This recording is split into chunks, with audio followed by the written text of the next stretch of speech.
Hi everyone, welcome to my YouTube channel. सबैलाई स्वागत छ मेरो YouTube च्यानलमा। आज म हजुरहरुसँग भिडियो लिएर आएको छु कसरी धेरै स्टिलहरुलाई मेसिनमा हाइड्रोलिक प्रेस मसिनमा हालेर थोरैमा कन्भर्ट गर्न सकिन्छ। लगभग धेरै वास्तविक रूपमा भन्नु पर्दाखेरि कसरी धेरै सामानहरुलाई यो स्टिल भन्छ यसलाई हैन, स्टिल हो यो। कसरी यो धेरै स्टिललाई हामीले मेसिन भित्र हालेर एउटा सानो डल्लो आकारमा निकाल्न सक्छौं भन्ने विषयमा छ। भिडियो अन्तिमसम्म हेरिदिनु होला र मन परेमा लाइक गरिदिनु होला र मेरो च्यानललाई सब्स्क्राइब गर्न नभुलिदिनु होला।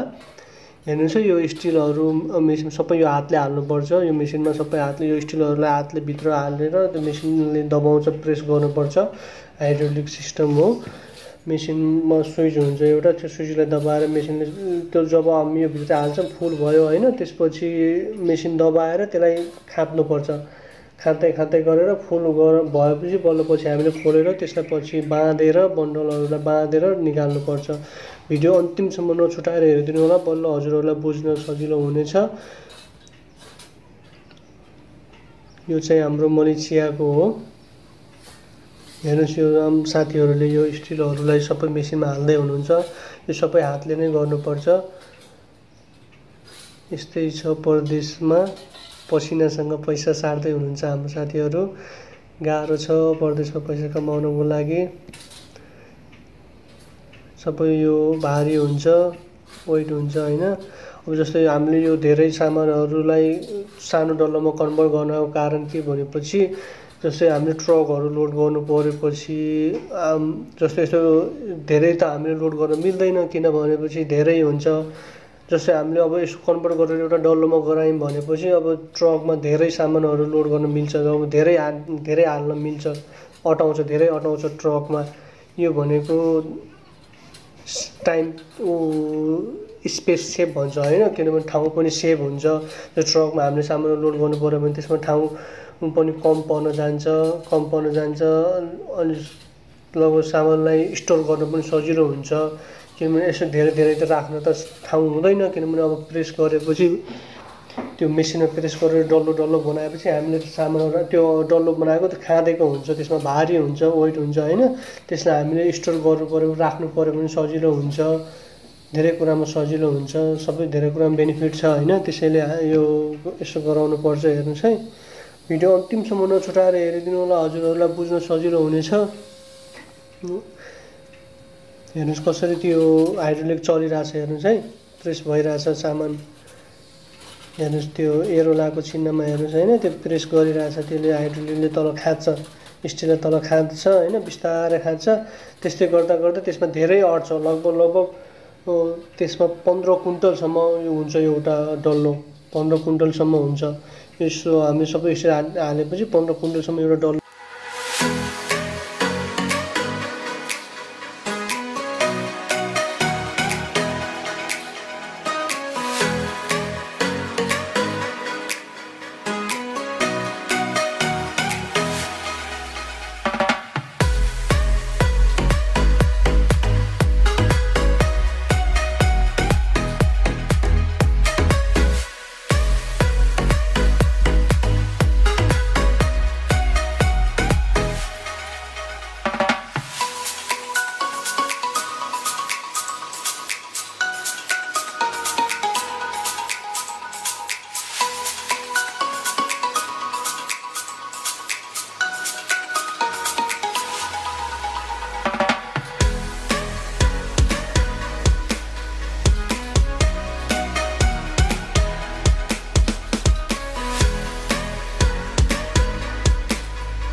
हेर्नुस् है हाइड्रोलिक मेसिनले कति सजिलैसँग त्यति सारो खालको स्टिललाई पनि दबाउँदो रहेछ, खाद्दो रहेछ। हेर्नुस् है, नजिकबाट पनि हेर्नुस् है, जुम गरेर कसरी खाद्दो रहेछ। त्यति सारो हुन्छ स्टिल हैन। स्टिल भनेपछि त अब सारो नै हुन्छ, धेरै कडा हुन्छ। कसरी सजिलैसँग त्यसले खाद्दो रहेछ त हेर्नुस् है, खादिरहेको जुम गरेर पनि हेरिराख्नुस् है, कसरी खादिसक्यो। अब माथि उठिसक्यो हेर्नुस् है। अब चाहिँ त्यो ढोका लगाउँदैछन् साथीहरू। त्यसपछि सबै फुल भएपछि बल्ल पछि अनि बाँध्ने खोल्ने गर्नुपर्छ हैन। भिडियो अन्तिमसम्म नछुटाएर हेर्नु होला, हजुरहरूलाई बुझ्न सजिलो हुनेछ। र भिडियो मन परेमा लाइक गरिदिनु होला, च्यानललाई सब्स्क्राइब गर्न नभुलिदिनु होला है। अरू पनि यस्तै धेरै भिडियो म हजुरहरूलाई लिएर आउनेछु।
ल अब फाइनली हाम्रो बन्डल पुरा भएको छ। अब मेसिन खोल्नुपर्छ, मेसिनको त्यो ढोकाहरू सबै खोल्नुपर्छ। हेर्नुहोस् है, बिस्तारै सबै खोल्नुपर्छ, एक एक गरेर चारैतिरबाट खोल्न मिल्छ। सबै फोल्डेबल छ, चारैतिरबाट खोल्नुपर्छ। अनि पछि त्यो बन्डललाई हामीले चारैतिरबाट बाँध्नुपर्छ, फलामको वायरले राम्रोसँग बाँध्नुपर्छ, किनभने पछि नफुटोस् त्यो बन्डल होइन, नफुटोस् भन्नको लागि राम्रोसँग बाँध्नुपर्छ। मेसिन सबै खोलिसक्नु भएको छ हाम्रो साथीहरूले, र अब त्यसलाई बाँध्न बाँकी छ। भिडियो अन्तिमसम्म हेरिदिनु होला, हजुरहरूलाई बुझ्न सजिलो हुनेछ। हेर्नु अब सबै खोलिसक्नु भएको छ। अब बिस्तारै त्यो फलामको वायरले बाँध्नु हुनेछ साथीहरूले चारैतिरबाट।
ल हेर्नुहोस् है, यो बन्डल कसरी बाँध्दो रहेछ भनेर।